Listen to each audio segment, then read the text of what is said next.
நமது கர்த்தரும் உலக இரட்சகருமாகிய இயேசு கிறிஸ்துவின் விலையேறப்பெற்ற நாமத்தினாலே உங்கள் அனைவரையும் அன்போடு வாழ்த்துகிறேன்.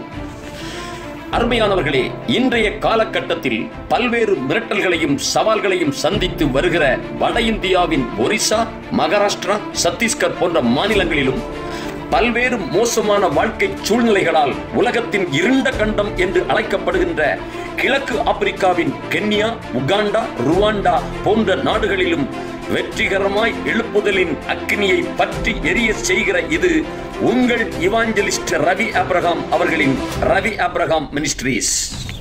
இந்திய வரலாறு இதுவரை கண்டிராத அளவிற்கு கிறிஸ்தவர்களுக்கு எதிராக வன்முறைகள் நடந்த ஒரிசா மாநிலத்திற்கு நமது ஆண்டவரின் பிரதானமான அழைப்பை ஏற்றுக்கொண்டு அங்கேயே தங்கி சுவிசேஷ மிஷனரி பணி செய்வதற்காய் தனது அரசு பணியோடு வழக்கறிஞர் பட்டம் பெற்ற அரசியல்வாதியாயும் வெற்றிகரமாய் வாழ்ந்த இவர் தனது உலக வாழ்க்கையை உதறி தள்ளிவிட்டு தேவ கட்டளையோடு கலவர பூமிக்கு புறப்பட்டார். வட இந்தியா மற்றும் கிழக்கு ஆப்பிரிக்க நாடுகளில் நமது ஆண்டவரால் வல்லமையாக எழுப்புதல் பிரசங்கங்களோடு அற்புத அடையாளங்களோடு சுகமளிக்கும் சுவிசேஷ கூட்டங்களை நடத்தி வருகிறார் நமது அன்பு சகோதரன் இவாஞ்சலிஸ்ட் ரவி ஆபிரகாம். நமது ஆண்டவரின் உயிர்த்தெழுதலின் வல்லமையால் நிரம்பிய இவரது சுவிசேஷ பிரசங்கங்களும் பரிசுத்த ஆவியானவரின் அற்புத அடையாளங்களும் காடு மேடுகள் பட்டணங்கள் மட்டுமல்ல, மாவட்டங்கள், மாநிலங்கள் என தேசங்களை கடந்து எழும்பி பிரகாசிக்கிறது இந்த சுவிசேஷ ஊழியம். பல்வேறு மிரட்டல்களும் சவால்களும் தம் உயிருக்கும் உடமைக்கும் குடும்பத்திற்கும் எதிராய் வந்த போதும் சர்வ பூமிக்கும் ஆண்டவராய் இருக்கிற நம் பரலோக தேவனின் இந்த ராஜ்யத்தின் சுவிசேஷம் எங்கும் பிரசங்கிக்கப்பட்டு வருகிறது. அவனுடைய கிரியைகளுக்கு தக்க பலனோடு வருகிற நமது நித்திய நியாயாதிபதியாம் இயேசு கிறிஸ்துவின் வருகைக்காக காத்திருக்கின்ற அன்பு மிக்க தேவ பிள்ளைகளே, உங்கள் இடைவிடாத ஜபங்களும் மிகுந்த தியாகங்களுமே இது போன்று பல்வேறு சவால்களோடும் மிரட்டல்களோடும் தேசத்திற்காக திறப்பிலே நிற்கிற தேவ மனிதர்களை தேவ சித்தப்படி எழும்பி பிரகாசிக்க செய்ய முடியும். என அன்பானவர்களே, இதுபோன்று தேசத்தின் மாபெரும் எழுப்புதலுக்காக திறப்பிலே நிற்கிற தேவ மனிதர்களுக்காக ஜெபிக்க மறந்து விடாதீர்கள். மிகுந்த தியாகத்தோடு தொடர்கின்ற உங்கள் நற்கிரியைகள் தொடரட்டும். நீதியின் தேவன் தாமே உங்கள் நீதியின் விளைச்சலை வர்த்திக்க செய்வாராக. ஆமென். நாம் பரலோக தேவனை நோக்கி பார்ப்போம். தகப்பனே, உம்மை துதிக்கிறோம், ஸ்தோத்திரிக்கிறோம் ராஜா. எங்கள் பரலோக பிதாவே, உம்மை நோக்கி பார்க்கிறோம், உம்மை உயர்த்துகிறோம், உம்மை துதிக்கிறோம், உம்மை மகிமைப்படுத்துகிறோம் ராஜா. பரிசுத்த ஆவியின் கிருபையினாலும் இரக்கத்தினாலும் வல்லமையான அபிஷேகத்தினாலும் எங்கள் ஒவ்வொருவரையும் நிரப்பும்படியாய் டடி உங்கள் கரத்திலே எங்களை ஒப்பு கொடுக்கிறோம் ராஜா. எங்களோடு பேசும்படியாய் லார்ட், எங்கள் அலங்கங்களை திரும்ப எடுப்பித்து கட்டும்படியாய், எங்களை எடுத்து நிறுத்தும்படியாய், அந்த நல்ல வேலைக்கு எங்கள் கரங்களை திடப்படுத்தும்படியாய் ஜெபிக்கிறோம் ராஜா. எங்களை ஒப்பு கொடுக்கிறோம்.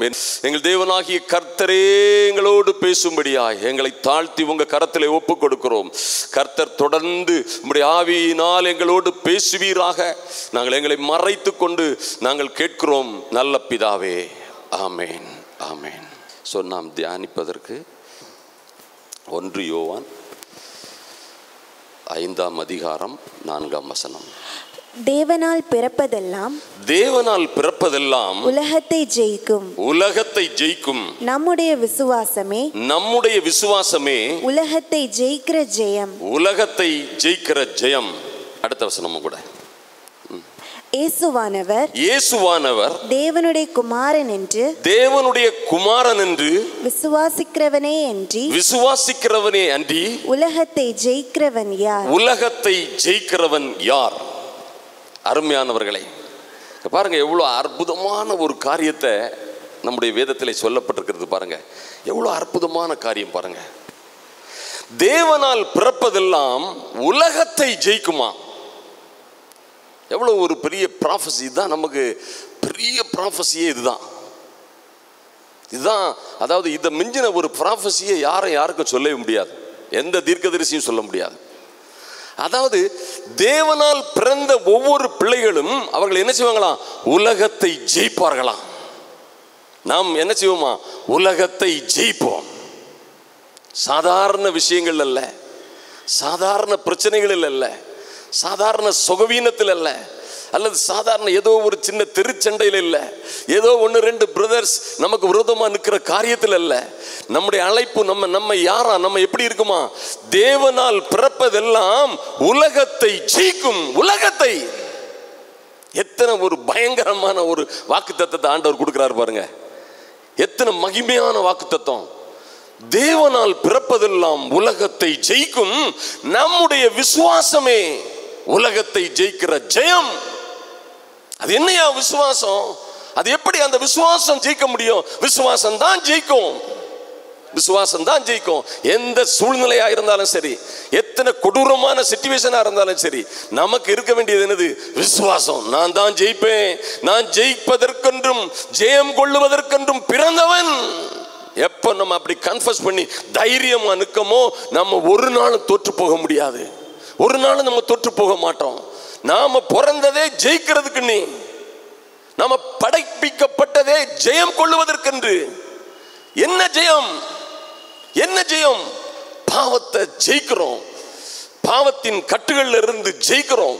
இன்னும் அதோட நின்று போகல, பாவம் சாபம் எல்லாவற்றிலும் ஒரு ஜெயம் கொள்ளுகிற அனுபவம் பாருங்க. அதுல இருந்து என்ன வருது? எங்க நின்னாலும் ஜெயம், என்ன செய்தாலும் ஜெயம், என்ன காரியத்துல நீங்க தலையிட்டாலும் ஜெயம். உங்க வாழ்க்கையே ஜெயமாய் மாறி போகும். மாறி போகும். ஜெயம்தான் உங்களுக்கும் எனக்கும். தோல்வி இல்லை, தோல்வி இல்லை. பிரச்சனைகள் வரலாம், குடும்பத்திலையும் நம்ம காரியங்கள்லையும், ஒருவேளை மினிஸ்ட்ரியிலையும் என்ன செய்யலாம்? பிரச்சனைகள் வரலாம், சோர்வுகள் வரலாம், பயங்கரமான டிஸ்டர்பன்ஸ் வரலாம். ஆனா ஜெயிக்கிறது யாரா தான் இருக்கும்? ஜெயிக்கிறது நம்மா தான் இருக்கும், நாமளா தான் இருக்கிறோம். சொல்லுங்க ஹல்லேலூயா. சத்தமா சொல்லுங்க ஹல்லேலூயா. பாருங்க, பிரச்சனைகள் வரலாம், சோர்வுகள் வரலாம், எத்தனையோ டிஸ்டர்பன்ஸ், சேலஞ்சஸ் வரலாம். ஆனா ஜெயிக்கிறது நாம தான். ஹல்லேலூயா. உலக மனுஷனுக்கு வர்ற பிரச்சனைகளுக்கும் நமக்கு வர்ற பிரச்சனைகளுக்கும் ரொம்ப வித்தியாசம் உண்டு. நமக்கு வர்ற பிரச்சனைகள் வரும்போதே நமக்கு தான் வெற்றிங்கிற இது அமைப்போட வரும். ஜெயம் நமக்கு தான். எந்த எந்த எந்த பிரச்சனை வந்தாலும் ஜெயம் யாருக்கு தான்? நமக்கு தான். அவனுக்கு 2 சான்ஸ் இருக்கு. உலகத்து மனுஷனுக்கு 2 சான்ஸ் இருக்குது. அவன் ஜெயிக்கவும் செய்யலாம், தோக்கவும் செய்யலாம். ஆனா நமக்கு மாத்திரம்தான் என்ன சொல்லியிருக்கிறார் ஆண்டவர்? தேவனால் என்னால் பிறந்த பிள்ளைகள் என்ன செய்வாங்க? ஜெயிப்பார்கள். ஆமா, அடுத்த வசனத்துல எவ்வளவு ஒரு கரைஜான வசனம் பாருங்க. 5ல் என்ன எழுதியிருக்காரு பாருங்க. இயேசுவானவர் தேவனுடைய குமாரன் என்று விசுவாசிக்கிறவனே அன்றி உலகத்தை எவன் ஜெயிக்க முடியும்? உலகத்தை ஜெயிக்கிறவன் யார்? அப்படி எவன் இருக்கிறான்? யார்? எந்த சிச்சுவேஷன், எந்த கவர்மெண்ட், எந்த அத்தாரிட்டி, எந்த சிச்சுவேஷன் ஜெயிக்க முடியும் நம்மள? ஒன்றும் முடியாது. ஹல்லேலூயா. சொல்லுங்க ஹல்லேலூயா. பாருங்க, அதான் நாம ஜெயிப்பதற்கும் ஜெயம் கொள்ளுவதற்கும் என்று விசேஷமாக வடிவமைக்கப்பட்ட பாத்திரம். எந்த சூழ்நிலையில நின்று யுத்தத்தில் நிற்கிறீங்களோ, எந்த சூழ்நிலையில நீங்க அந்த டிஸ்டர்பன்ஸை கர்த்தருடைய ராஜ்யத்திற்காக நின்று சமாளிக்கிறீங்களோ, அந்த அளவில் உங்களுடைய வெற்றி இருக்கும். அதான் ஆண்டவர் சொன்னார், புசிக்கிறவனுக்கு ஆகாரத்தையும் விதைக்கிறவனுக்கு விதையையும் கொடுக்கிறவர். புசிக்கிறான், நல்லா எனக்கு கேட்டுக்கிட்டே இருக்கணும், நல்ல ஆண்டவர் ஆகாரத்தை கொடுப்பார். அந்த வாஞ்சை சத்தியத்தை நம்ம தேடி மேய்ந்து கொள்ளலாம். அதற்குள்ள கிருபைகளை கொடுத்திருக்கிறார். விதைக்க போகிறவனுக்கு விதையை கொடுப்பேன் என்று சொல்லுகிறார். நியாய ஸ்தலத்தில் உட்கார்கிறவனுக்கு என்ன கொடுப்பாராம்? நியாயத்தின் ஆவியாகவும் இருப்பேன். ஒருவே நான் யுத்தத்தை அதன் வாசல் வரைக்கும் சென்று திருப்புகிறேன் என்று சொல்றவனுக்கு பராக்கிரமத்தின் ஆவியாகவும் இருப்பாராம். சொல்லுங்க ஹல்லேலூயா. எத்தனை பெரிய பாக்கியம். இயேசுவே கிறிஸ்துவென்று விசுவாசிக்கிறவனே அன்றி உலகத்தை ஜெயிக்கிறவன் யார்? நம்ம கடந்த வாரம் பார்க்கும்போது ரொம்ப தெளிவா பார்த்த ஒரு காரியம் பாருங்க. ஜெயம் கொள்ளுகிறவன் என்ன செய்வானா? எல்லாவற்றையும் சுதந்திரித்துக் கொள்வானா. ஜெயம் கொள்ளுகிறவன் என்ன சுதந்திரித்துக் கொள்வானா? எல்லாவற்றையும், எல்லாவற்றையும், எல்லாவற்றையும். எதுக்கு அவனுக்கு விதிவிலக்கே இல்லை. ஹல்லேலூயா. அதான் ஆண்டவர் சில இடத்துல சொல்லிப்பாரு, உங்களுடைய மன விருப்பத்தின்படியே ஆக கடவது. அதான் அவருக்கு பெரிய ஒரு கிருபை நமக்கு கிடைச்சது. என்னது? உன்னுடைய மன விருப்பத்தின்படியே ஆக கடவது. எத்தனை பெரிதான பாக்கியம் உள்ளவர்கள் பாருங்க. நம்ம ஜெயம் கொள்ளுகிறவன் எல்லாவற்றையும் சுதந்திரித்துக் கொள்ளுவான். நம்ம ஜெயம் கொள்ள பிறந்தவர்கள். என்ன சொல்லியிருக்கு பாருங்க, நான் என் பிதாவினிடத்தில் நான் ஜெயம் கொண்டு என் பிதாவின் வலது பார்சத்தில் அமர்ந்திருக்கிறது போல ஜெயம் கொள்ளுகிறவர் எவனோ அவனும் என்னோட கூட என்னுடைய வலது பார்சத்தில் வீற்றிருப்பான். எத்தனை பெரிய பாக்கியம். அப்ப அந்த ஜெயம் கொள்ளுகிறது தான் என்ன, நாம என்ன செய்யணும், என்ன செய்தா என்ன கிடைக்கும், என்ன பிராமிஸ், இந்த பிராமிஸ் இந்த சக்சஸை நம்ம எப்படி ரிசீவ் பண்ணிக்கிறது, எப்படி இன்ஹெரிட் பண்ணுகிறது நீ பார்த்தோம்னா, இன்னும் ஆண்டவர் ஒரு அருமையான காரியம் சொல்லிருக்கிறாரு. நான் ஜெயம் கொண்டு என்னுடைய பிதாவினிடத்தில் அதிகாரம் பெற்றுக் கொண்டது போல, நான் ஜெயம் கொண்டு என்னுடைய பிதாவினிடத்தில் நான் அதிகாரம் பெற்றுக் கொண்டது போல, அதாவது ஜெயம் கொள்ளுகிற ஒவ்வொருவனுக்கும் அந்த அதிகாரத்தை நான் கொடுப்பேன்கிறாரு. அப்ப அந்த ஜெயம் கொள்ளுகிறது, அந்த 7 சபைகளுக்கு எழுதும் போது ஆண்டவர் அந்த ஜெயம் கொள்ளுகிறவன் ஜெயம் கொள்ளுகிறவன் ஜெயம் கொள்ளுகிறவன், எந்த சபை அதுக்கு என்ன இல்லை, விதிவிலக்கு இல்லை. எந்த மனுஷன் அதுக்கு விதிவிலக்கு இல்லை. ஃபைனல் ஜட்ஜ்மெண்ட் அவர் என்ன சொல்றாரு, ஜெயம் கொள்ளுகிறவன், தோற்று போனவன் இல்ல, பயந்து ஓடனவன் இல்ல, ஜெயம் கொள்ளுகிறவன், அவனுக்கு நான் அதை கொடுப்பேன் இதை கொடுப்பேன், அவன் எல்லாவற்றையும் சுதந்திரித்துக் கொள்ளுவான். அப்ப நம்ம நல்லா தெரிஞ்சுக்கிடணும், நம்ம வாழ்க்கை ஒரு சாதாரண வாழ்க்கை இல்லை. ஒரு சாதாரண காரியத்திற்காக நம்ம அவரை ஆராதிக்கல, சாதாரணமான காரியத்திற்காக நம்ம இருக்கிறோம். கிறிஸ்தவர்களா நீ நினைச்சாலே தோற்று போவோம். நம்முடைய அழைப்பு என்ன, பரம அழைப்பின் பந்தய பொருள் அது என்ன, என்ன சொல்றாரு, என்ன விரும்புகிறாரு, எதுக்காக அந்த லுக்கை நோக்கி நம்ம ஓடுகிறோம். பின்னானவைகளை மறந்து முன்னானவைகளை நோக்கி ஏன் ஓடுகிறோம்? ஓடுகிறேன் ஓடுகிறேன் ஓடிக்கொண்டே இருக்கிறேன். ஏன்? ஜெயம் கொள்வதற்காக, ஜெயம் கொள்வதற்காக, ஒவ்வொரு மட்டத்திலும் ஜெயம் கொள்வதற்காக, தேவனுடைய ராஜ்யத்திற்காக நிற்பதற்காக, அவருக்காக வைராக்கியமாக நிற்பதற்காக நம்ம என்ன செய்திருக்கோம், அழைக்கப்பட்டிருக்கிறோம். அந்த பரம அழைப்பின் பந்தய பொருள், அந்த பந்தய பொருளுக்காக நம்ம என்ன செய்யும், லக்கை நோக்கி தொடர்கிறோம். இங்க பாருங்க, அதாவது ஒரு ஆடு மேய்க்கிறவனா இருந்தாலும் சரி, ஒரு அநாத ஸ்திரியா இருந்தாலும் சரி, பான பாத்திரக்காரனா இருந்த நெகேமியா போன்றவர்களா இருந்தாலும் சரி, பந்தி விசாரிப்பை பார்த்து கொண்டிருந்த ஸ்தேவான் போன்றவர்களா இருந்தாலும் சரி, இந்நாட்டை விட்டே துரத்தப்பட்ட மோசையை போன்ற பயந்து ஓடிய மோசையை போன்றவனா இருந்தாலும் சரி, நல்லா பேச தெரிஞ்சவங்களா இருந்தாலும் சரி, கொன்ன வாயனா இருந்தாலும் சரி, ஆண்டவருடைய அழைப்பு இருக்கிறது. ஆண்டவருடைய அழைப்பு இருக்கிறது. அது பிரதானமான அழைப்பு, அது ஒரு மகிமையான அழைப்பு. அதை தெரிந்து கொண்டவர்கள், அதன் ரகசியத்தை தெரிந்து கொண்டவர்கள், அதன் தாற்பரியத்தை தெரிந்து கொண்டவர்கள் என்ன செய்யறாங்க, அதற்காக நிற்கிறாங்க. அவர்கள் பெரிய விசேஷித்த கிருபைகளை பெற்றுக் கொள்கிறார்கள். சொல்லுங்க ஹல்லேலூயா. கர்த்தர் எப்பொழுது நமக்காக யுத்தம் பண்ணுவார் பாருங்க. நாமளா ஜெயிக்க முடியாது, கர்த்தர் நமக்காக யுத்தம் பண்ணாதான் என்ன செய்ய முடியும், ஜெயிக்க முடியும். கர்த்தர் நமக்காக வழக்காடினா தான் நம்ம ஜெயிக்க முடியும். அதனால தான் தெளிவா சொல்லியிருக்கிறது, கர்த்தர் நகரத்தை காவாராகில் எத்தனை காவலாளிகள் விழித்திருந்தாலும் என்னது, அது விருதா. நம்ம காவல் காக்க முடியாது. ஒரு அரசாங்கம் அந்த நாட்டை காவல் காக்க முடியாது. நம்ம வீட்டை காவல் காக்க முடியாது. கர்த்தர் காவாராகில் that is impossible. என்ன சொல்ற, கர்த்தர் வீட்டை கட்டாராகில் கட்டுகிறவரின் பிரயாசம் விருதா, வேஸ்ட். என்ன பிரயோஜனம், வீட்டை கட்ட முடியாது அப்படிங்கிறாரு. அதான் ஆண்டவர் சொல்றாரு, என்னாலே அன்றி உங்களால் ஒன்றும் செய்ய முடியாது. அது தேவனால் பிறந்த பிள்ளைகளுக்கு உள்ள அந்த அமைப்பே அதான். என்னாலே அன்றி உங்களால் ஒன்றும் செய்ய முடியாது. அதான் பவுல் சொன்னார், அதுக்கு ஒரு அருமையான வார்த்தை சொன்னார், என்னை பலப்படுத்துகிற கிறிஸ்துவினாலே எல்லாவற்றையும் செய்ய எனக்கு பலம் உண்டு. நீங்கள் நானும் அப்படி சொல்ல முடியும். என்னை பலப்படுத்துகிற கிறிஸ்துவினாலே எல்லாவற்றையும் செய்ய எனக்கு பலம் உண்டு. என்னை பாதுகாக்க, என் பிள்ளைகளை பாதுகாக்க, என்னுடைய பிசினஸை பாதுகாக்க, என்னுடைய எல்லா காரியங்களையும் நடப்பிக்க என்னை பலப்படுத்துகிற கிறிஸ்துவினாலே எனக்கு பலம் உண்டு. நீங்க வைராக்கியமா சொல்ல முடியும். இங்க பாருங்க, ஒரு அருமையான மனுஷன் ஒரு நெகேமியாவை பற்றி நம்ம பார்க்க போறோம். இப்போ அவர் எப்படி இவ்வளவு பெரிய ஒரு அச்சீவ்மெண்ட், ஒரு பான பாத்திரக்காரனா இருந்து அரண்மனையில் இருக்கிறாரு, பான பாத்திரக்காரனா இருக்கிறாரு. அந்த மனுஷன் எப்படியா ஒரு ஜனாதிபதி மாதிரி ஒரு நாட்டுக்கு உயர்த்தப்பட முடியும்? ஒரு பான பாத்திரக்காரன். அதான் ஆண்டவர் சொல்ல, சின்னவன் ஆயிரமும். பாருங்க, அவருக்கு லுக்கே அப்படிதான் இருக்கும். யார் ரொம்ப டிஸ்டர்பன்ஸ் நுறுங்குண்டு போய் இருக்கிறாங்களோ ஒருவேளை அவங்க எடுத்து அவர் நினைச்சுவாரு, சிங்காசனத்தில் தூக்கி வைப்பாரு. ஒரு சிறியவனை எடுத்து, ஒரு புழுதியில் அற்பமா எண்ணப்பட்டவனை எடுத்து, ஒரு குப்பை எல்லாம் முடிஞ்சு போச்சு நீ குப்பையில கிடக்கிற ஒரு மனுஷனை எடுத்து அவர் என்ன செய்ய முடியும்? சிங்காசனத்துக்கு கொண்டு போக முடியும். இந்த நெகேமியாவை பார்த்தீங்கன்னா அவர் எப்படி இவ்வளவு பெரிய பாக்கியத்தை பெற்றுக்கொண்டார் என்று நாம் தியானித்தோமானால், இங்க நம்ம ரொம்ப அழகா விசேஷமா அதை பார்க்க வேண்டிய விஷயம். நெகேமியா 4:20 என்ன சொல்றாரு பாருங்க. நெகேமியா 4:20, நீங்கள் எவ்விடத்திலே எக்கால சத்தத்தை கேட்கிறீர்களோ, நீங்கள் எவ்விடத்திலே எக்கால சத்தத்தை கேட்கிறீர்களோ அவ்விடத்திலே வந்து எங்களோட கூடுங்கள். நம்முடைய தேவன் நமக்காக யுத்தம் பண்ணுவார் என்றேன். பாருங்க, ஆண்டவர் எப்போ நமக்காக யுத்தம் பண்ணுகிறார்? நமக்காகவும் நம்முடைய குடும்பங்களுக்காகவும் பிள்ளைகளுக்காகவும் ஏன் நம்ம செய்கிற எல்லா காரியங்களுக்காகவும் கர்த்தர் நமக்காக யுத்தம் பண்ண வேண்டும் என்ற எண்ணம் நம்ம எல்லோருக்கும் இருக்கிறது. அவர் யுத்தம் பண்ணினால், அவர் கட்டினால், அவர் பாதுகாப்பாதான் அது பாதுகாப்பா இருக்கும். அவர் என்ன சொல்றாரு? நீங்கள் எவ்விடத்திலே எக்கால சத்தத்தை கேட்கிறீர்களோ அப்பவே அந்த இடத்திலே எங்களோடு வந்து கூடுங்கள். அப்பவே எங்களோடு வந்து கூடுங்கள்.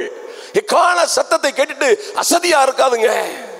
இக்கால சத்தத்தை, தேவனுடைய வார்த்தையை கேட்டுட்டு செயல்படாம இருக்காதுங்க. தேவனுடைய வார்த்தையை கேட்டுட்டு நெருங்கி வராம இருக்காதுங்க. அவர் என்ன செய்ய வேண்டும் என்று சொல்லியும் அதை செய்யாம இருக்காதுங்க. கீழ்ப்படியாம இருக்காதுங்க. அதை கீழ்ப்படிங்க. எங்களோடு வந்து கூடுங்கள், அவரோடு வந்து கூடுங்கள். அவருடைய ஐக்கியத்தில் வாங்க, அவருடைய திட்டத்துக்கு வாங்க, அவருடைய சித்தத்துக்குள்ள நெருங்கி வாங்க. வரும்போது அப்பதான் என்ன செய்வாராம்? நம்முடைய தேவன் நமக்காக யுத்தம் பண்ணுவார். எப்ப அவர் யுத்தம் பண்றாருன்னு சொல்லிட்டு பாருங்க. அப்ப நம்ம அந்த கீழ்ப்படிதல், அந்த நெருக்கம், அந்த ஒபீடியன்ஸ் வரும்போதுதான் அவர் நமக்காக யுத்தம் பண்ணுவார். இங்க பாருங்க, ஆண்டவரே சொல்றாரு. எசேக்கியேல் 7:14 வாசித்தீங்கன்னா ஆண்டவர் ஒரு காரியம் சொல்றாரு, ஒரு வருத்தத்தை சொல்றாரு அவருடைய பிள்ளைகள்கிட்ட. எசேக்கியேல் 7:14 அவருடைய பிள்ளைகள், அவரே அழைத்த, அவரே தெரிந்து கொண்ட, அவரே முன்குறித்த பிள்ளைகளுக்கு பற்றி ஒரு வருத்தத்தை சொல்றாரு பாருங்க. அவர்கள் எக்காலம் ஊதி, அவர்கள் என் ஜனங்கள் எக்காலம் ஊதி எல்லாவற்றையும் ஆயத்தம் பண்ணியும் யுத்தத்துக்கு போகிறவன் இல்லை. என் உக்கிரம் அதன் திரளான கும்பலின் மேல் இறங்கு. அதனால என் உக்கிரம் அதன் திரளான கும்பின் மேலும் இறங்குகிறது. என் உக்கிரம், என் கோபம், என் வருத்தம் இறங்குகிறது. ஏன்? அவர்கள் எக்காலம் ஊதி எல்லாவற்றையும் ஆயத்தம் பண்ணியும் யுத்தத்திற்கு போகிறவன் இல்லை. இது யாருக்கோ பெரிய பெரிய ஊழியக்காரர்களுக்கு தான், இல்ல ஏதோ பயங்கரமா அழைக்கப்பட்டவர்கள் தான் நினைச்சுறாங்க. என்ன சொல்றாரு பாருங்க, யுத்தத்திற்கு போகிறவன் இல்லை, அதில் திரளான கும்பின் மேலும் அதனால என் உக்கிரம் இறங்குகிறது. எவ்வளவு கொடுமையான ஒரு காரியம் பாருங்க. இன்னும் பாருங்க, எசேக்கியேல் 13:5 பாத்தீங்கன்னா ஆண்டவர் சொல்றாரு, இன்னும் ஒரு கூட்டம் ஜனங்களை பார்த்து சொல்றாரு, நீங்கள் கர்த்தருடைய நாளிலே யுத்தத்தில் நிலை நிற்கும்படிக்கு திறப்புகளில் ஏறினதும் இல்லை. இஸ்ரவேல் வம்சத்தாருக்காக சுவரை அடைத்ததும் இல்லை. யார் சுவர் அடைப்பா? யார் திறப்பிலே ஏறுவா? திறப்பிலே ஏறுறதுன்னா என்னன்னு நினைக்கிறீங்க? அவர் சொல்றார், திறப்பிலே நீங்கள் ஏறினதும் இல்லை, யுத்தத்திலே நிலை நிற்கவும் இல்லை. பாருங்க, அந்த தேவனுடைய சர்வாயுத வர்க்கத்தை யாரெல்லாம் எடுத்துக்கணும்? அவர் மட்டும், இவர் மட்டுமா? ஒவ்வொரு பேரும் எடுத்துக்கொள்ள வேண்டிய ஒரு மகா பெரிய ஆயுதம் உண்டு. அது என்னது? தேவனுடைய சர்வாயுத வர்க்கம். தேவனுடைய சர்வாயுத வர்க்கத்தை தரித்துக் கொள்ளுங்கள். யாருடைய சர்வாயுத வர்க்கம்? சவுலுடையதோ அல்லது இவருடையதோ அவருடையதோ அல்ல. தேவனுடைய சர்வாயுத வர்க்கத்தை எடுத்து தரித்துக் கொள்ளுகிற கடமை நமக்கு இருக்கிறது. கடமை நமக்கு இருக்கிறது. நமக்கு தான் சொல்லியிருக்குது, விசுவாச பிள்ளைகளுக்கு தான் சொல்லியிருக்கிறது, தேவனுடைய சர்வாயுத வர்க்கத்தை எடுத்துக்கொள்ளுங்கள், எடுத்துக்கொள்ளுங்கள். ஆவியின் பட்டயத்தை எடுத்துக்கொள்ளுங்கள். அதுக்கு அடுத்தால உள்ள வசனத்தில் சொல்லிக்கிறது, எப்பொழுதும் வேண்டுதலும் விண்ணப்பத்தோடும் எல்லாவற்றையும் தேவனுக்கு தெரியப்படுத்துங்கள். பாருங்க, நம்ம தேவனுக்கு தெரியப்படுத்தினா என்ன ஆகுது? அங்க வார் நடக்குது. நீங்க எங்க இருந்து தேவனுக்கு தெரியப்படுத்துற காரியம், உங்க வீட்டுல இப்ப யார் இருக்காங்களோ, ஒருவேளை உங்க கணவன் வராம இருப்பாரு, அங்க ஆண்டவருடைய கர்த்தருடைய கரம் வேலை செய்யும். நீங்க எங்க இருந்து தேவனுக்கு தெரியப்படுத்துவீங்க, உங்க பிள்ளை எங்கேயோ தூரத்துல இருப்பாங்க, அவங்களுக்கு ஒரு பெரிய பாதுகாப்பு உண்டாகும். உங்களுடைய ப்ராப்பர்ட்டிக்கு ஒரு பெரிய பாதுகாப்பு, உங்களுடைய தொழிலுக்கு ஒரு பெரிய பாதுகாப்பு. இது எப்படி வருது? எப்பொழுதும் வேண்டுதலோடும், எப்பொழுதும் வேண்டுதலோடும் விண்ணப்பத்தோடும் எல்லாவற்றையும் தேவனுக்கு தெரியப்படுத்துங்கள். சர்வாயுத வர்க்கத்தெல்லாம் அணிஞ்சுக்கிட்டு அப்புறம் செய்ய வேண்டிய வேலையை சொல்றாரு. ஹல்லேலூயா. அப்புறம் நீங்க எடுத்து கொடுக்கிற அந்த சர்வாயுத வர்க்கம் ஆய்வின் பட்டயம் போய் என்ன செய்யும்? அது வேலை செய்யும். அது வேலை செய்யும். நீங்க திறப்பிலே நின்று சபைக்காக கதறினீங்கன்னா சபையில மாற்றங்கள் வரும் வரும். நீங்க இந்த ஊருக்காக, பட்டணத்திற்காக, உங்க குடும்பத்திற்காக, நம் தேசத்திற்காக திறப்பிலே நின்று நீங்க கதறினா அதற்கு பதில் கிடைக்கும். பதில் கிடைக்கும். காரியங்கள் நடக்கும். அதுதான் திறப்பிலே ஏறுறது. திறப்பிலே நின்று சுவரை அடைக்கிறோம். இந்த நேம் ஆஃப் ஜீசஸ், இயேசுவின் நாமத்தினாலே இதை கட்டுகிறோம். நீங்க சொல்லுங்க, அது கட்டப்படும். கட்டப்படுமா இல்லையா? சொல்லுங்க ஆமென். சத்தமா சொல்லுங்க ஹல்லேலூயா. அது கட்டப்படுமா இல்லையா? நீங்கள் பூலோகத்திலே கட்டுவது எதுவோ அது பரலோகத்தில் கட்டப்பட்டிருக்கும். லாக் பண்ணிருங்க, லாக் பண்ணிருங்க. என் பிள்ளைகளை பிசாசு தொடருக்கு எந்த அதிகாரம் இல்லை. இந்த நேம் ஆஃப் ஜீசஸ், இயேசுவின் இரத்தத்தை தெளிக்கிறேன் என் பிள்ளைகளின் மீது, என் குடும்பத்தின் மீது, என்னுடைய வளர்ச்சியின் மீது, என்னுடைய ஃபைனான்ஸ், என் தொழிலின் மீது இயேசுவின் இரத்தத்தை தெளிக்கிறேன். நீங்க பிரேயர் பண்ணும்போது அது என்ன செய்யும்? அது லாக் ஆயிரும். எவனும் உள்ள வர முடியாது. சொல்லுங்க ஹல்லேலூயா. ஒரு நாள் நான் ரட்சிக்கப்பட்ட புதுசுல நானும் என்ன ஒரு சகோதரனும் ஒரு பிரேயருக்கு போயிருந்தோம். பிரேயருக்கு போயிருக்கும்போது அங்கே நாங்கள் ப்ரேயர் பண்ணிகிட்டே இருக்கிறோம். ப்ரேயர் பண்ணிகிட்டே இருந்தா அவங்க சொன்னாங்க, என்னெல்லாமோ சொல்லிட்டு இருந்தாங்க. கடைசி சொன்னாங்க, இந்த ஆள்கிட்ட வரவே முடியல, இவர்கிட்ட போகவே முடியல, இவர்கிட்ட போகவே முடியல அப்படின்னாங்க. அது என்ன நடந்திருக்குன்னு நினைக்கிறீங்க? ஆண்டவர் அதை லாக் பண்ணிட்டாரு. வர முடியுமா? ஆண்டவர் லாக் பண்ணிட்டாரு. நான் ப்ரேயர் பண்ணேன், ஆண்டவரே என்னப்பா நான் உங்க பிள்ளைலாம், எனக்கு அப்போ ரொம்ப தெரியாது, நான் அபிஷேகம் பெற்றிருக்கேனா என்ன யாதுன்னு எனக்கு ஒன்றுமே தெரியாது. நான் முழங்கால் போட்டு, ஆண்டவரே நான் உங்க பிள்ளைலாம், இவங்க என்னெல்லாமோ சொல்லிட்டு இருக்கிறாங்களே, 21 நாள் பாஸ்டிங் இருந்திருக்காங்க, அப்படி இப்படின்னு நான் போனேன் அங்கே பார்க்குறதுக்கு. நானும் ஜோம் பண்ணேன், அந்த சகோதரனும் ஜோம் பண்ணிட்டு இருந்தார். அந்த அம்மா வந்து என் பக்கத்தில் வந்து, ஓ அப்படி இப்படின்னு தகாத விதமாலாம் பேசிகிட்டு இருந்தாங்க. எனக்கு சம்மந்தம் இல்லை, அவங்க பேசிகிட்டு இருக்கிறாங்க. ஆண்டவரே இது என்னப்பா, நான் உள்ளுக்குள்ளே அழுறேன், நான் உங்கள் பிள்ளைலா, பிசாசுங்கிறாங்களே அப்படின்னு அழுறேன். நான் உங்கள் பிள்ளைலாப்பா, அவ்வளோதான் நான் ஜோம் பண்ணேன், வேற ஒன்றுமே சொல்லலை. என்னாச்சு தெரியுங்களா? நான் அவர் பிள்ளைன்னா எனக்கு ஒரு பாதுகாப்பு இருக்குமே, அவ்வளோதான். That's all. சின்ன ப்ரேயர். கடைசி சொன்னாங்க, இவர் பக்கத்தில் போக முடியல, நெருங்க முடியல. எல்லாரும் கைகளை உயர்த்தி சொல்லுங்க ஹல்லேலூயா, ஹல்லேலூயா. ஆமா, கள்ள தீர்க்கதரிசிகளின் பருப்பு உங்ககிட்ட வேகாது, பேலியாளின் மக்களின் பருப்பு உங்ககிட்ட வேகாது. நீங்க ஆண்டவரோட இருக்கும்போது, ஆமா ஆண்டவரோட இருக்கும்போது சொல்லுங்க ஹல்லேலூயா. எத்தனை பெரிய ஆண்டவர், எத்தனை மகத்துவமான ஆண்டவர். எல்லா இடத்துலையும் அவர் வேலை செய்வார். சென்னையில் போயிருந்தேன் ஒரு இடத்துக்கு. நான் ரட்சிக்கப்பட்ட புதுசில் ஒரு நல்ல பெரிய சர்ச், பயங்கரமான அப்படி இப்படிமா இருந்துச்சு. எனக்கு அவர் பிரசங்கத்தை கேட்டுட்டு இருந்துட்டு இந்த ஆள்கிட்ட ஜோம் பண்ணல, என்னை அவர்கிட்ட ஜோம் பண்ணுறதுக்காக ஒரு நண்பர் ரொம்ப ஆசையோடு கூட்டிகிட்டு போனார். மெட்ராஸில் உள்ள ஒரு நண்பர் என்னை கூட்டிகிட்டு போனார்.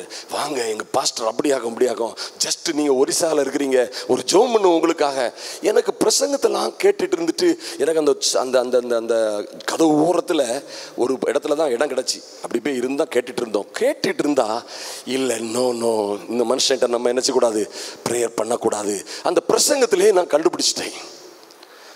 ஸோ அப்புறம் அந்த மனுஷன் சொன்னேன், பிரதர் வேண்டாம் நான் ப்ரேயர் பண்ணலை. இல்லை, சில காரியங்கள்லாம் நடக்குது, சில பவர் டெமான்ஸ்ட்ரேஷன்லாம் நடக்குது, ஆனாலும் எனக்கு ஜெபம் பண்ண போக மனம் இல்லை. கடைசியில் போயாச்சு.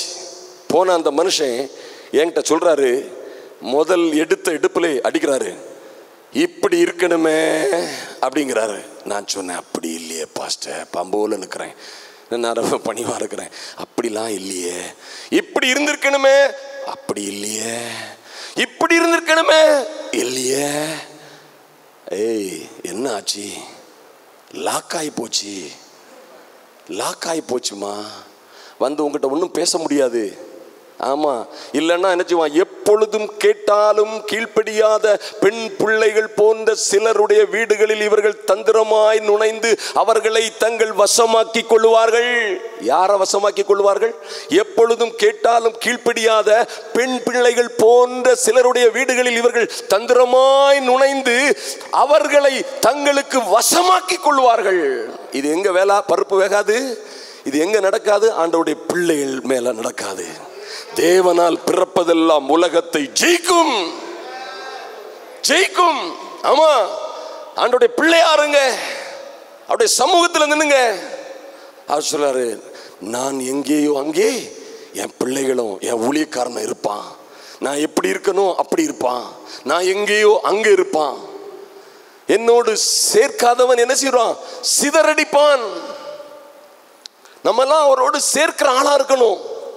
ஆமா, நம்முடைய ஒரு முக்கியமான வேலை அவரோடு சேர்க்கிற ஆளா இருக்கணும். வெறுங்கையோட ஆலயத்துக்கு வரக்கூடாது.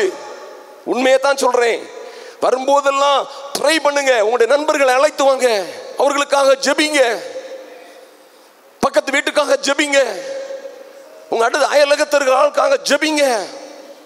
முழங்கால் போட்டு உங்க வீட்டில் பண்ற பிரேயர்ஸ்ல உங்களுடைய தெருக்காக, உங்களுடைய பட்டணத்துக்காக, உங்க அடுத்த வீட்டுக்காக, அவங்களை பிடிக்குமோ பிடிக்காதோ அவர்களுக்காக ஜெபிங்க. ஆமா, நீங்க அந்த ஜெபிக்கிற ஜெபம் தான் உங்களுக்கு டைம் வச்சு கொடுக்கும். சொல்லுங்க ஹல்லேலூயா. தேவனால் பிறப்பதெல்லாம் என்ன செய்யுமா? உலகத்தை ஜெயிக்குமா. உங்களை வந்து யாரும் ஏமாற்ற முடியாது. யாரும் வந்து உங்கள்கிட்ட அதே இதே சொல்ல முடியாது. நம்ம கீழ்ப்படிஞ்சு அவரோட இருந்தோம்னா யாருக்கு பருப்போம், யாருக்கு வேலையும் நம்மகிட்ட நடக்காது. சொல்லுங்க கைகளை உயர்த்தி ஹல்லேலூயா. எனக்கே பெரிய ஆச்சரியம், உண்மையாவே எனக்கே பெரிய ஆச்சரியம். இப்படிதான் இன்னைக்கு ஜனங்கள் கேட்டுட்டு இருக்காங்க. நீங்க அப்படி இருப்பீங்க இப்படி இருப்பீங்க. ஆனா சோசியக்கார மாதிரி பேசிட்டு இருக்கலாம் கேட்டுட்டு, ஓ வண்டர்ஃபுல், மை காட், தேவனுடைய வார்த்தையை பாத்தியா? ஆண்டவர் இன்னைக்கு என்ன சொன்னார் பாத்தியா? வா, நீ என்ன நினைச்சிட்டு இருக்கா என்னை பற்றி? ஆண்டவர் என்ன சொல்றாரு பாத்தியா? நான் எப்படி இருக்கேன், எவ்வளவு கரெக்டா இருக்கேன், என்ன ஆக்குவாராம், அப்படி ஆக்குவாராம், இப்படி ஆக்குவாராம். ஆக்குவார். அப்புறம் மண்டை கீறி கிடக்கும் போது தான் தெரியும், ஐயோ இது என்ன அவர் இப்படி சொன்னாரே. ஆப்பிரிக்காலெல்லாம் பார்த்தீங்கன்னா ஃபுல்லா இதான். நம்ம என்றைக்கு ஆண்டவருடைய வார்த்தைகளுக்கு கீழ்ப்படிஞ்சு ஹம்பிளா இருக்கமோ, அவருடைய பலத்த கரத்துக்குள்ள அடங்கி இருக்கமோ, அவர் என்ன செய்வாராம்? ஏற்ற காலத்திலே அவர் நம்மை உயர்த்துவார். சொல்லுங்க ஹல்லேலூயா. நம்ம அவருடைய வார்த்தைகளுக்கு நம்ம கீழ்ப்படிஞ்சு நிற்கும் போது அவருடைய பிள்ளைகளாகிறோம். கர்த்தருக்கு நம்ம கீழ்ப்படியும் போதுதான் நம்ம ஞானமே நமக்கு ஆரம்பமாகுது, புத்தியே வேலை செய்ய ஆரம்பிக்குது. கீழ்ப்படியலையா வேலை ஆகாது. அதான் சொல்றாரு, எவ்விடத்திலே கேட்கிறீர்களோ அவ்விடத்திலே உடனே மூவ் வாங்க. ஆமா, சில காரியங்கள் பெரிய பெரிய டிசிஷன் எடுக்கும்போது கூட ஏதாவது இது நோ நீ தெரிஞ்சிட்டுனா அப்படியே என்ன செய்யணும்? திரும்பிடணும். ஒரு சண்டை வரும், ஒரு பிரச்சனை வரும், ஒரு துக்கமான காரியம் வரும், இல்லை இன்னொருவரோடு ஒரு பிரச்சனை வரும். அதெல்லாம் நம்ம ஆண்டவருடைய சித்தத்திற்கு கீழ்ப்படிஞ்சு என்ன செய்யணும்? முடிவெடுக்கும் போது நம்ம பரிசுத்த ஆவியானவரை ஒரு நாளும் துக்கப்படுத்த மாட்டோம். அவரை நம்ம துக்கப்படுத்தலைன்னா அவர் நம்ம விட்டு ஒரு காலம் நகர்ந்து போகவே மாட்டாரு. பரிசுத்த ஆவியார் நம்மோடே இருந்தாருன்னா எவரும் வந்து நம்மளை சீட் பண்ண முடியாது. ஆமா, அதுதான் பெரிய பாக்கியம். இந்தால போனா நீ விழுந்துருவான், நீ சொல்றவன் தான் தீர்க்கதரிசி. போ நீ நல்லா இருப்பான் நீ சொன்னா என்ன ஆகும்? அவன் போய் விழுந்து பொத்தினி ஒரு நாள் விழுந்து கிடப்பான். இன்றைக்கு அந்த மாயங்கள் என்ன இருக்குது? பயங்கரமான மாயமான பிரசங்கங்கள் இருக்குது. அப்போ நம்ம கீழ்ப்படியும் போது கர்த்தர் நமக்காக என்ன செய்றாரு? யுத்தம் பண்ணுகிறார். இந்த மனுஷர்களை ஏன் ஆண்டவர் வந்து என்கிட்ட இப்படி சொல்லிக்கலாம்ல, நீ நல்லா இருப்பா, வாழ்ந்திருப்பாய், நீ வாளாக்காமல் உன்னை தலையாக்குவேன், உனக்காக நான் வெங்கல கதவுகளை உடைப்பேன், இருப்பு தாழ்பாள்களை முறிப்பேன், ரவி அபிரகாம் நீ வாழ்ந்து சிறந்திருப்பாய். நல்ல தீர்க்க தரிசனம் இல்ல? அழகா இப்படி சொல்லிருக்கலாமா? இவங்கெல்லாம் புரியுதா நான் சொல்றது? இவங்கெல்லாம் இப்படி அழகா சொல்லியிருந்தா நானும் பிரைஸ் காட் ஹல்லேலூயான்ட்டு போயிருப்பேன். நல்ல தீர்க்க தரிசனம் தலையாக்குவாரு. என்ன இப்படி தலையாக்குவாரு? ரொம்ப ஏன் அப்படி நடக்குன்னா, உங்களுக்கு முன்னால ஒருவனும் நிற்க முடியாது. உங்களை ஏமாற்ற முடியாது.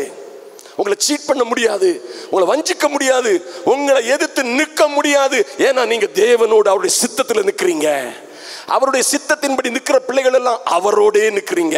அவருடைய வார்த்தையின்படி நடக்கிறவர்கள் எல்லாம் அவரோடே நடக்கிறார்கள்.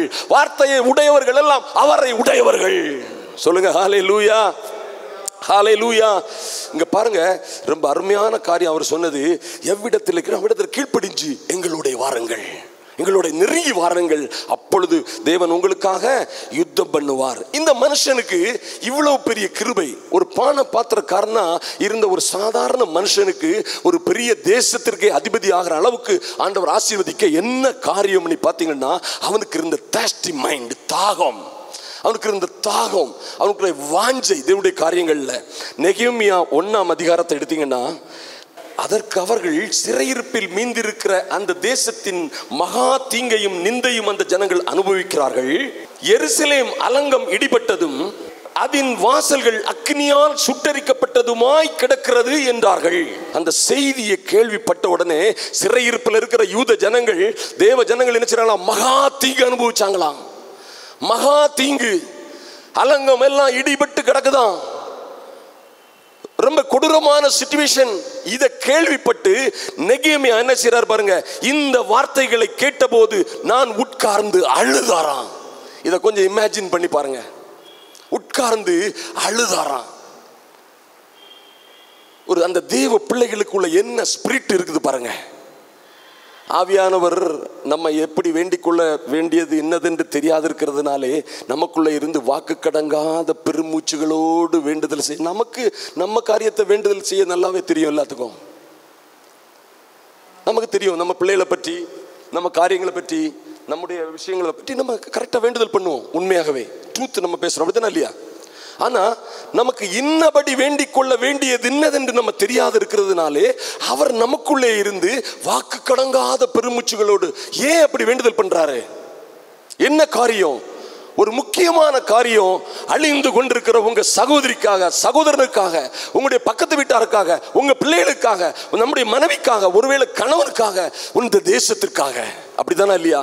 சொல்லுங்க, கைகளை உயர்த்தி ஹல்லேலூயா. பாருங்க, இங்க இந்த மனுஷன் அதை கேள்விப்பட்ட உடனே அப்படியே உட்கார்ந்து, அப்படியே எழுதிருக்கு பாருங்க, அவன் உட்கார்ந்து அழுது சில நாட்களாய் துக்கித்து உபவாசித்து மன்றாடி பரலோக தேவனை நோக்கி. நம்ம எத்தனை பேர் இப்படி இருந்து அழுறோம்? நம்ம குடும்பங்கள் கடந்து கஷ்டப்படுது, சில நேரம் நம்முடைய உறவுகள் கஷ்டப்படுது, ஈவன் நம்ம பிள்ளைகள் சில நேரம் மாட்டிக்கிடுறாங்க, கஷ்டப்படுறாங்க. நம்ம உட்கார்ந்து அழுறோமா? தேவனுடைய சமூகத்தில் நம்ம சபைக்காக நின்று நம்ம பரிதவிக்கிறோமா, அழுறோமா? நம்முடைய உறவுகள், ஒரு பெருங்கூட்டமான உறவுகள் இருக்கு, நம்ம அதுக்காக இருந்து அழுறோமா? பாருங்க, ஆண்டவர் என்ன பாருங்க, ஒரு யூதா ஜனங்களுக்காக, இவன் அரண்மனையில் இருக்கிறவன் அவங்க கேடும் கெட்டு போயிட்டு நான் நல்லா தானே இருக்கேன்னு இருந்திருக்கலாமே. இந்த வைராக்கியம் தான் என்ன செய்யுது, அவனை எடுத்து தூக்கிட்டு போகுது, அவனை செயல்பட வைக்குது, அவனை செயல்பட வைக்குது. இந்த உபவாசம், இந்த அழுகை, இந்த அழுகையின் விண்ணப்பத்தை என்ன செய்றாரு, கர்த்தர் கேட்கிறார். தொடர்ந்து என்ன நடக்குது பாத்தீங்கன்னா, ரொம்ப அருமையான காரியம். இவன் பான பாத்திரக்காரன் பரிமாறிட்டு இருக்கிறான் ராஜாவுக்கு. அப்புறம் ராஜாவே அந்த சீனை, அந்த சூழ்நிலையை ஆண்டவர் அமைச்சு கொடுக்கிறார் பாருங்க. 2 வாசிங்க.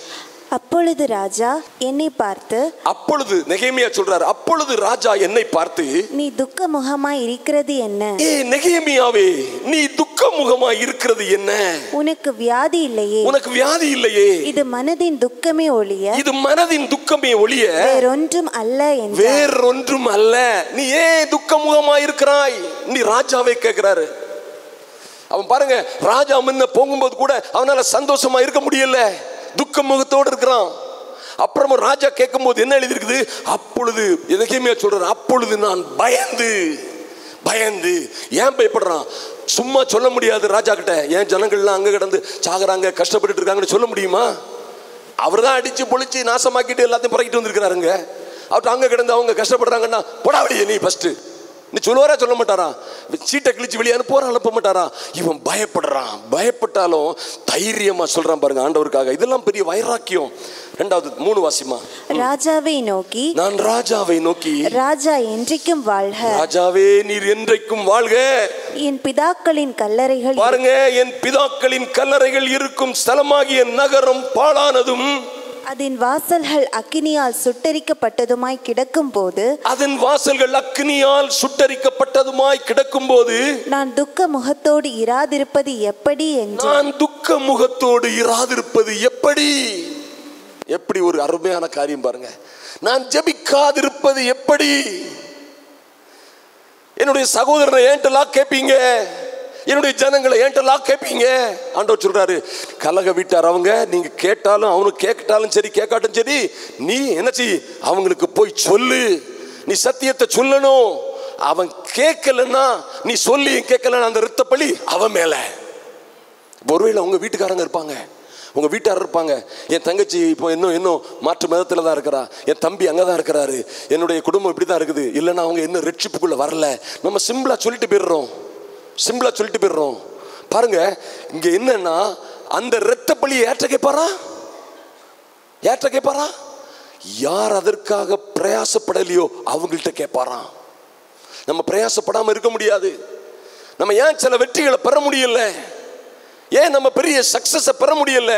நம்ம ஏன் சில நேரங்கள்ல ஜெயம் கொண்டு நிற்க முடியலன்னா இது ஒரு முக்கியமான காரியம். அதுதான் இன்னைக்கு பார்க்க போறோம். பாருங்க, அவர் சொல்றாரு, என் பிதாக்களின் கல்லறைகள் இருக்கிற ஸ்தலமாகிய நகரம் பாழானதும் அதன் வாசல்கள் எல்லாம் அக்கினியால் சுட்டரிக்கப்பட்டதுமாய் கிடக்கும் போது நான் எப்படி துக்கமுகமா இல்லாம இருக்க முடியும்? என்ன ஒரு வைராக்கியம் பாருங்க. அப்பொழுது பாருங்க, இவர் இப்படி பேசின உடனே என்ன ஓபன் ஆகுது பாருங்க. அப்பொழுது 4 அவசரம் வாசிங்க. அப்பொழுது ராஜா என்னை பார்த்து, அப்பொழுது உடனே ராஜா என்னை பார்த்து, நீ கேட்கிற காரியம் என்ன என்றார். கேட்கிற காரியம் என்ன? அப்பொழுது நான் பரலோகத்தின் தேவனை நோக்கி ஜெபம் பண்ணி. உடனே சொல்லல, ஏன்னா சொல்ல முடியாது. பயங்கரமான சிச்சுவேஷன். திடீர்னு அவர் கோபப்பட கூடாது. இது அவர் ராஜா, நான் பரமாறுறவன், கிட்ட போக முடியுமா? அவர் சொல்றான் பாருங்க. அப்பொழுது அப்பம் ஒரு ஜெபம் பண்றாரு. அப்பம் எரிச்சார், பரலோகத்தின் தேவனை நோக்கி ஜெபம் பண்ணி, பரலோகத்தின் தேவனை நோக்கி ஜெபம் பண்ணி என்ன சொல்றாரு? ராஜாவை பார்த்து, நான் ராஜாவை பார்த்து, ராஜாவுக்கு சித்தமாயிருந்து அடியேனுக்கு உமது சமூகத்தில் தயை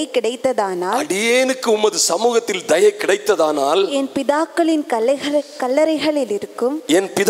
கல்லறைகளில் இருக்கும் பட்டணத்தை கட்டும்படி யூதா தேசத்திற்கு நீர் என்னை அனுப்ப வேண்டிக்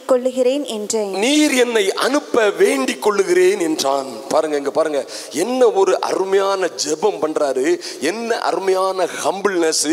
இரண்டாவது கேட்கிறா பாருங்க, ராஜாவை பார்த்து, ராஜாவுக்கு சித்தமாயிருந்து அடியேனுக்கு உமது சமூகத்தில் தயை கிடைக்கும்னா நீர் என்ன செய்யும்? இந்த காரியத்தை என் ஜனங்களுக்காக செய்யும். எத்தனை ஒரு பெரிய அருமையான வேண்டுதல் பாருங்க, எத்தனை ஒரு அருமையான வேண்டுதல். இந்த மனுஷன் சாதாரணமா ஒன்னும் ஒருத்தர் என்ன செய்ய முடியாது, மகா பெரிய காரியங்களை அச்சீவ் பண்ண முடியாது. அந்த வைராக்கியம், அந்த வேகம், அதை செய்யணும்னு எண்ணம், அதுதான் என்ன செய்யுது? மனுஷனை தூக்கிட்டு போகுது. ஹல்லேலூயா சொல்லுங்க, ஹல்லேலூயா. எத்தனை அந்த வைராக்கியம் தான் ஒரு வாயில் காவலனா இருந்த ஒரு மொர்தெகாயை என்ன செய்யுது? அரண்மனைக்கு கொண்டு போகுது. அவற்ற இந்த வைராக்கியம் அவன் பார்த்துட்டு இருக்கல, என் ஜனங்களின் அழிவை நான் எப்படி பொறுத்து கொள்ள முடியும் அப்படின்னா, என் ஜனங்கள் அழிந்து போகிறதே நான் எப்படி பொறுத்து கொள்ள முடியும் அப்படின்னு கேட்கிறான். அவனுடைய வளர்ப்பு மகன் அவர் ராணியா இருக்கவளை பார்த்து சொல்லுவான், நீ இன்றைக்கு செயல்படலைன்னா உன் குடும்பம் நீயும் அழிச்சு போவீங்க அப்படிங்கிறான். எத்தனை வைராக்கியம் பாருங்க, எத்தனை வைராக்கியம் பாருங்க. அந்த பாருங்க, நம்ம தாவீதுக்கு வெற்றிக்கு ரகசியமே வேற ஒன்றும் கிடையாது, வேற ஒன்றும் கிடையாது. எந்த ஆயுதமோ எந்த டெக்னிக்கோ அவர் படித்த வித்தைகளோ தாவீதை பற்றி சொல்லியிருக்கோம் அழகா. அதாவது அவன் பெரிய யுத்த வீரன், அழகுள்ளவன், அவன் ஞானம் உள்ளவன், நிறைய அழகா எழுதியிருக்கோம், ரொம்ப அழகா எழுதியிருக்கோம். அது ஒன்றும் அங்கே வேலை செய்ய முடியாது. கோலியாத்து முன்னால வேலை செய்ததெல்லாம் ஒரு சின்ன கூழாங்கல் தான். அது எப்படி வேலை செய்யுது? அவனுக்கு ஒரு வைராக்கியம் இருந்து, என்னடா இவன் ஒரு பெலிஸ்தியே, விருத்த சேதனம் இல்லாதவன், இவன் எப்படி தேவனுடைய பிள்ளைகளுக்கு முன்னால நிற்க முடியும்? இவன் எப்படி எனக்கு முன்னால நிற்க முடியும்? நான் தேவனுடைய பிள்ளை, ஜெயிப்பதற்கும் ஜெயம் கொள்வதற்கென்றும் பிறந்தவன், நான் தோக்க முடியாது. நான் தோக்க முடியாது. அந்த வைராக்கியம் தான் என்ன செய்யுது, ஒரு சின்ன கூழாங்கல்ல வச்சு அடிக்கிறான். இன்னும் பாருங்க, ஆபிரகாமுக்கு விசுவாசத்தை பார்த்தீங்கன்னா, ஆபிரகாம் என்ன செய்யறாரு, அந்த பிள்ளையாண்டான கூட்டிட்டு ஈசாக்கை கூட்டிட்டு போகும்போது அந்த வேலைக்காரங்கள்லாம், நீங்க எங்க நின்றுடுங்க, நான் போய் என்ன செய்வோம், நானும் பிள்ளையாண்டானும் போய் தேவனுக்கு ஆராதனை செய்துட்டு கொடுக்க போறது ஈசாக்க பலியிட போறான். ஆனா அவருடைய விசுவாச அறிக்கை பாருங்க, நாம் போய் நாங்க 2 பேரும் போய் தேவனுக்கு ஆராதனை செய்து விட்டு திரும்பி வருவோம். சொல்லுங்க ஹல்லேலூயா. திரும்பி வருவோம். ஹல்லேலூயா. திரும்பி வருவோம். சொல்லுங்க ஹல்லேலூயா. ஆமா, நம்ம தோற்று போவதில்லை. எத்தனை நடக்கட்டும், நம்ம தோற்று போவதில்லை. எத்தனை ஃபெயிலியர் மாதிரி போகட்டும், அதெல்லாம் ஃபெயிலியர் இல்ல. கடைசி வெற்றி யாருக்கு தான்? நமக்கு தான். எல்லாரும் சத்தமா சொல்லுங்க ஹல்லேலூயா. ஹல்லேலூயா. ரெண்டாவது, ஏன் அலங்கத்தை கட்டணும்? நல்ல ரொம்ப அருமையான காரியம். ஏன் அலங்கத்தை நாம் கட்ட வேண்டும்? எரேமியா சொல்ற பாருங்க, 2:17 எடுத்து அழகா கேளுங்க. இத 2:17, ஏன் நம்ம அலங்கத்தை கட்டணும்? எதற்காக தேவனுடைய ராஜ்யத்தை கட்டணும்? ஏன் தேவனுடைய காரியங்களிலே நாம் பங்கெடுக்கணும்? ஏன் உலகத்தை சுவிசேஷமயமாக்குற வேலைகள்ல நம்ம பங்கெடுக்கணும்? ஏன் நம்ம ஜெபிக்கணும்? ஊருக்காகவும் உலகத்துக்காகவும் நாட்டுக்காகவும் ஏன் நம்ம ஜெபிக்கணும்? கதறி அழுது பாருங்க என்ன சொல்லிருக்கேன் பாருங்க. பின்பு நான் அவர்களை நோக்கி, பின்பு நெகேமியாவி ஆகிய நான் அவர்களை நோக்கி, எருசலேம் பாழாயிருக்கிறதையும் அதன் வாசல்கள் அக்கினியால் சுட்டரிக்கப்பட்டு கிடக்கிறதையும் நாம் இருக்கிற சிறுமையையும் பார்க்கிறீர்களே. ஐயோ, நாம் இருக்கிற சிறுமையையும் பார்க்கிறீர்களே. நாம் இனி நிந்தைக்குள்ளாயிராதபடிக்கு எருசலேமின் அலங்கத்தை கட்டுவோம் வாருங்கள். எருசலேமின் அலங்கத்தை கட்டுவோம் வாருங்கள் என்கிறான். பாருங்க, இதுல என்ன ஒரு பெரிய கீவேர்டு சொல்லியிருக்குன்னா, நாம் இனி நிந்தைக்குள்ளாயிராதபடிக்கு. நாம் இனி கடந்தது போட்டோம், இதுவரை நடந்ததெல்லாம் போட்டோம், இதுவரை இருந்த சிச்சுவேஷன்ஸ் எல்லாம் போட்டோம். நாம் இனியும் நிந்தைக்குள்ளாயிராதபடிக்கு. ஆமா, இனியும் நிந்தைக்கு உள்ளா இருக்கணுமா? எருசலேமின் அலங்கத்தை கெட்டாண்டான், தேவனுடைய காரியங்களில் தலையெடுக்காண்டான், தேவனுடைய காரியங்களில் ஒன்றும் செய்யாண்டான். அப்படியா போற மாதிரியே போலாம், இருக்கிற மாதிரியே இருக்கலாம். இங்க என்ன சொல்லிருக்குது? நாம் இனியும் நிந்தைக்குள்ளா இராதபடிக்கு. இனியும் நிந்தைக்குள்ளா இருப்பதற்கு என்ன செய்யணும்? எதை பற்றியும் கவலை இல்லாம போயிட்டே இருப்போம். இது என்ன அர்த்தம்? எதை பற்றியும் கவலை இல்லாம போயிட்டு இருப்போம். நிர்விசாரமானவள், உயிரோடு இருந்தும் செத்தவள். நிர்விசாரம் தேவனுடைய பிள்ளைகளை அழிச்சிடும். அதான் வேதத்தில் சொல்லியிருக்குது. எல்லாருக்கும் தான், அது ஊழியக்காரங்களுக்கு மாத்திரம் இல்ல. ரத்தம் சிந்தாதபடிக்கு தன் பட்டயத்தை அடக்கி வைக்கிறவன் சபிக்கப்பட்டவன். ரத்தம் சிந்தாதபடிக்கு தன் பட்டயத்தை அடக்கி வைக்கிறவன் சபிக்கப்பட்டவன். ரத்தம் சிந்தனும். பட்டயம் எதுக்கு இருக்குது? ரத்தம் சிந்தனும். ரத்தம் சிந்தனும். பாவத்துக்கு விரோதமாய் நீங்கள் போராடுகிறீர்கள், இன்னும் ரத்தம் சிந்தத்தக்கதாக நீங்க என்ன செய்யல? போராடவில்லையே. ஆமா, தவறிட்டேன். இன்னைக்கு ஏதோ 4 பேரை தப்பா பேசிட்டேன், 4 பேரை நான் சபிச்சிட்டேன். ஆண்டவரே, நீ முழங்கால விழுந்து கிடந்து அழுது கமர்னா அந்த பாவம் நம்ம விட்டு மாறும், அது வராது மறுபடியும். ஆண்டவரே, இன்னைக்கு ஒரு தப்பு பண்ணிட்டேனே, செய்ய வேண்டியதை செய்ய தவறிட்டனே, நீ முழங்கால கிடந்து ரத்தம் வர்ற அளவுக்கு பாருங்க. அவர் ஜெபிக்கும் போது என்னதான் ரத்தத்தின் வேர்வை, ரத்தத்தின் பெருந்துளிகளாய் வந்துச்சான். அப்ப பாவத்தை எடுத்து சில நேரம் நம்ம பிள்ளைகள் ஏதாவது செய்வாங்க. ஈவன் நம்ம நம்ம நம்ம நம்ம பார்ட்னர் கூட, மனைவியோ கணவனோ கூட சில நேரம் செய்வாங்க. பவ்யமா, பக்குவமா, ஞானமா என்ன செய்யணும்? முதல்ல நமக்கு சொல்ல வேண்டியது யாரு? மனைவினா கணவனும், கணவன்னா மனைவியும். அதை சொல்லி கொடுக்கணும். சொல்லுங்க ஹல்லேலூயா. ஆமா, அடக்கி வச்சுட்டே இருந்தேன்னா மாப்பிள்ளை என்ன செய்வார்? போயிட்டே இருப்பார், பொத்துனி விழுந்து கிடப்பார் ஒரு நாள். ஹல்லேலூயா. இனி நாம் நிந்தைக்குள்ளா இராதபடிக்கு, இனியும் இந்த பாண்டேஜுக்குள்ள இல்லாம இருக்காதபடிக்கு, இனியும் இந்த சிக்கல்கள்ல இல்லாதபடிக்கு, இன்னும் பெரிய வளர்ச்சியை காணாம இதே நிலையிலே இருக்காம வளரும்படிக்காக நம்ம என்ன செய்வோம்? யுத்தம் பண்ணுவோம். நம்ம பிரேயர் ஸ்டைலை மாத்துவோம், நம்ம ஆக்டிவிட்டிஸை மாத்துவோம், நம்முடைய டிசைரை மாத்துவோம். என்ன செய்யறதுன்னு கேட்போம். பாருங்க, யோவான் ஸ்நானகன் பிரசங்கம் பண்ண உடனே என்ன செய்தாங்க மக்கள்? அப்படியானால் நாங்கள் என்ன செய்ய வேண்டும்? அப்படியானால் நாங்கள் என்ன செய்ய வேண்டும்? என்னதை செய்யலைன்னா அது கிரியை இல்லாத விசுவாசம், செத்தது. அதான், நீ உயிரோடு இருந்தும் உயிர் உள்ளவன் என்று பெயர் கொண்டிருந்தும் செத்தவனை போல் இருக்கிறாய். ஒரு ஆக்டிவ் கிறிஸ்தவர்களா இருக்கணும். காலம் நெருங்கிக்கிட்டே போகுது. ஹல்லேலூயா சொல்லுங்க, ஹல்லேலூயா. அப்ப அந்த மக்கள், நெகேமியாவோட இருந்த மக்கள் என்ன சொல்லியிருக்கிறாங்க? 18 வாசிங்க. தேவனுடைய கரம், என் தேவனுடைய கரம் என் மேல் நன்மையாக இருக்கிறதையும், என் மேல் நன்மையாக இருக்கிறதையும், ராஜா என்னோட சொன்ன வார்த்தைகளையும் அவர்களுக்கு நான் சொன்னேன். அப்பொழுது அவர்கள் எழுந்து கட்டுவோம் வாருங்கள் என்று சொல்லி அந்த நல்ல வேலைக்கு தங்கள் கைகளை திடப்படுத்தினார்கள். அந்த நல்ல வேலைக்கு தங்கள் கைகளை திடப்படுத்தினார்கள். எல்லாரும் கைகளை உயர்த்தி சொல்லுங்க, ஹல்லேலூயா, ஹல்லேலூயா. அவங்க என்ன கேட்டு சொல்லிருக்காங்க? அந்த நல்ல வேலைக்கு நம்முடைய கைகளை திடப்படுத்துவோம். பேசிட்டு இருக்கிறது மாத்திரம் இல்ல, அவர்கள் வாயினால துதிக்கிறாங்க, அவர் இருதயமோ வேற சிந்தையா இருக்குது அப்படிங்கிறார் ஆண்டவர். அப்ப என்ன செய்யணும்? இருதயமும் சேர்ந்து துதிக்கணும். அதாவது அவர் வாயினால் சொன்னதை கரங்களினால் நிறைவேற்றுகிறவர். சொல்லுங்க, ஹல்லேலூயா. இது ரொம்ப அருமையான விஷயம். அதாவது அவர் வாயினால் சொன்னதை கரங்களினால் நிறைவேற்றுவார். நாம என்ன செய்யறோம்? நாமளும் வாயினால் சொல்லி துதிக்கிறத செயல்படுத்துகிறவர்களா இருக்கணும். ஆண்டவரே, நான் அப்படி செய்வேன், ஓடுகிறேன் ஓடிக்கொண்டே இருக்கிறேன்னா நம்ம ஓடணும், செய்யணும். சொல்லுங்க, ஹல்லேலூயா. அந்த மக்கள் இப்படி சொல்றாங்க. கடைசியா பாத்தீங்கன்னா என்ன ஒரு அருமையான காரியம் இருக்குது இதுல. இனியும் நாம் நிந்தைக்கு உள்ளா இராதபடிக்கு நம்முடைய குடும்பம், நம்முடைய சிச்சுவேஷன், நம்முடைய பிசினஸ் ஆர் நம்முடைய ஃபைனான்ஸ் இனியும் இப்படியே இராதபடிக்கு நாம என்ன செய்வோம்? எருசலேமின் அலங்கத்தை கட்டுவோம். தேவனுடைய காரியங்களில் தலையிடுவோம். தேவனுடைய காரியங்களில் எதையாவது செய்வோம். ஆராதனைக்காக, சபைக்காக என்ன செய்வோம்? சபை விருத்தி அடைகிறதுக்காக எதையாவது செய்வோம். ஜனங்களை கூட்டி வருவோம், ஜனங்களை கட்டுவோம், ஜனங்களுக்கு அறிவிப்போம். இந்த எண்ணம் நமக்கு என்ன செய்யணும்? வரணும். இங்க பாருங்க, அப்பதான் என்ன செய்யும்? இனியும் நாம் நிந்தைக்கு உள்ளாயிராதபடிக்கு உள்ள சூழ்நிலை வரும். என்ன ஒண்ணு அருமையான காரியம் சொல்றாரு. ஏன் யுத்தம் பண்ணணும்? நல்லா கேட்டுடுங்க. அவர் அழகா சொல்றாரு பாருங்க. 4:14 வாசித்தீங்கன்னா, நெகேமியா 4:14 ஏன் நாம யுத்தம் பண்ணணும்? அதை நான் பார்த்து எழும்பி, ஆமா, அந்த விரோதிகள்லாம் இப்படி இருக்கிறாங்க, நாட்டின் தேசத்தின் சிச்சுவேஷன்லாம் இப்படி இருக்குது, சூழ்நிலைகள் எல்லாம் ரொம்ப மோசமா இருக்கு, தேசத்தின் சூழ்நிலைகள் ரொம்ப விரோதமா இருக்கு, கர்த்தருக்கு விரோதமா இருக்குது, தேவனுடைய மக்களுக்கு விரோதமா இருக்குது, அலங்கங்கள் எல்லாம் இடிஞ்சு கிடக்குது. அதை நான் பார்த்து எழும்பி பிரபுக்களையும் அதிகாரிகளையும் மற்ற ஜனங்களையும் நோக்கி அவர்களுக்கு பயப்படாதிருங்கள்.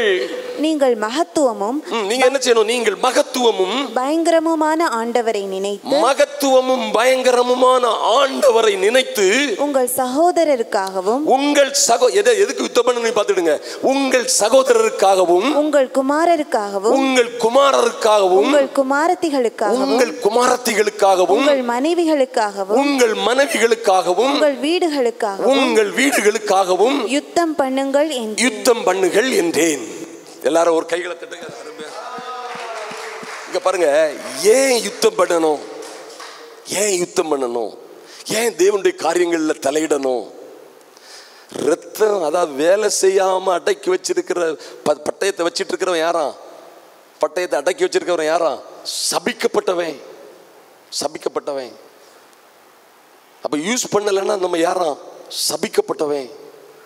பாருங்க, ஏன் யுத்தம் பண்ணணும்? உங்களுடைய குமாரத்திகளுக்காகவும், குமாரர்களுக்காகவும், மனைவிகளுக்காகவும், உங்க வீடுகளுக்காகவும் யுத்தம் பண்ணுங்க.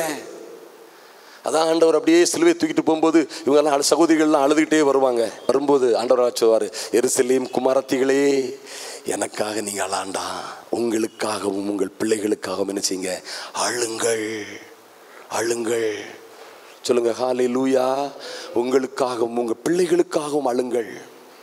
எத்தனை ஒரு அற்புதமான வேர்ட் ஆண்டவர் சொல்றாரு பாருங்க. இங்கேயும் பாருங்க, நீங்கள் மகத்துவமும் பயங்கரமுமான ஆண்டவரை நினைத்து, அவருடைய அற்புதங்களை, அவருடைய மகிமையை, அவருடைய வல்லமையை நீங்க நினைத்து உங்கள் சகோதரருக்காகவும், குமாரருக்காகவும், குமாரத்திகளுக்காகவும், உங்கள் மனைவிகளுக்காகவும், உங்கள் வீடுகளுக்காகவும் யுத்தம் பண்ணுங்கள். சொல்லுங்க, ஹல்லேலூயா, ஹல்லேலூயா. இங்க இந்த ஜனங்கள் எப்படி யுத்தம் பண்ணியிருக்காரு? 17 வாசித்தீங்கன்னா, 17 போடுமா. அலங்கத்திலே கட்டுகிறவர்களும் சுமை சுமக்கிறவர்களும் சுமை ஏற்றுகிறவர்களும் அவரவர் ஒரு கையினாலே வேலை செய்து மறு கையினாலே ஆயுதங்களை பிடித்திருந்தார்கள். எப்படி இருக்கணுமா? நம்ம ஒரு கையினால வேலை செய்யறாங்களா, இன்னொரு கையினால ஆயுதங்களை பிடித்திருக்கிறார்களாம். எத்தனை ஒரு அருமையான பிக்சரை சொல்றாரு. நாம ஒரு கையினால வேலை செய்து மறு கையினால் ஆயுதத்தை பிடிச்சிருக்கிறோமா? நம்ம அப்படி யுத்தம் பண்ணுறோமா ஆண்டவருடைய காரியத்திற்காக? அப்படி நாம யுத்தம் பண்ணும்போது பாருங்க, இனியும் நாம் என்ன செய்யறதில்ல, நிந்தைக்கு உள்ளவர்களாய் இருக்க மாட்டோம். ஆமா, இனியும் நம்முடைய பிரதர்ஸ், நம்முடைய மனைவிகள், நம்முடைய குடும்பங்கள், நம்முடைய பிள்ளைகள், வீடுகள் இப்படி இருக்காது. ஆமா, அந்த மகிமைக்கு மேல மகிமை அடைகிற அனுபவம் வரும். ஆமா, நாம ஜெயம் கொள்ளுகிறவர்களாய் இருப்போம்.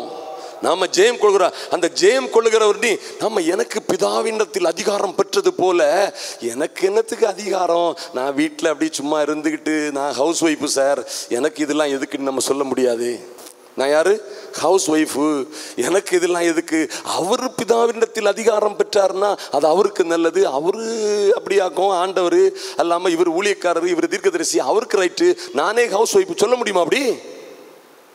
அப்படி ஹவுஸ் ஒய்ஃபாயே இருங்க. உங்க ஐயோ வீட்டை என்ன ஆயிரும்? வீடுகளுக்காக யுத்தம் பண்ணணும்னு சொல்லியிருக்குதே, பிள்ளைகளுக்காக யுத்தம் பண்ணணும், மனைவிகளுக்காக யுத்தம் பண்ணணும்னு சொல்லியிருக்குதே. அந்த யுத்தத்துக்கு தான் என்ன வேணும்? அந்த யுத்தத்தில் தான் நம்ம ஜெயம் கொள்ளணும். ஹல்லேலூயா. ஆமா, நீங்க போடுற முழங்கால் உங்க பிள்ளைகளை அப்படியே என்ன செய்யும்? ஞானவான்களாய் மாற்றும். ஆமா, நீங்க அழுகிற அழுக ஒண்ணும், அவங்க அழுகையெல்லாம் அவர் என்ன செய்வாரு? துருத்தில வச்சிருப்பாரு, கணக்கு வச்சிருப்பாரு. அது என்ன துருத்தில வைக்கிறது? ஒரு நாள் அதற்கு பலன் கொடுப்பார். சொல்லுங்க ஹல்லேலூயா. ஒரு நாள் அதற்கு பலன் கொடுப்பார். ஜெயம் கொள்ளுகிறவன் எல்லாவற்றையும் சுதந்திரித்துக் கொள்ளுவான். அதுக்கு தான் யுத்தம்.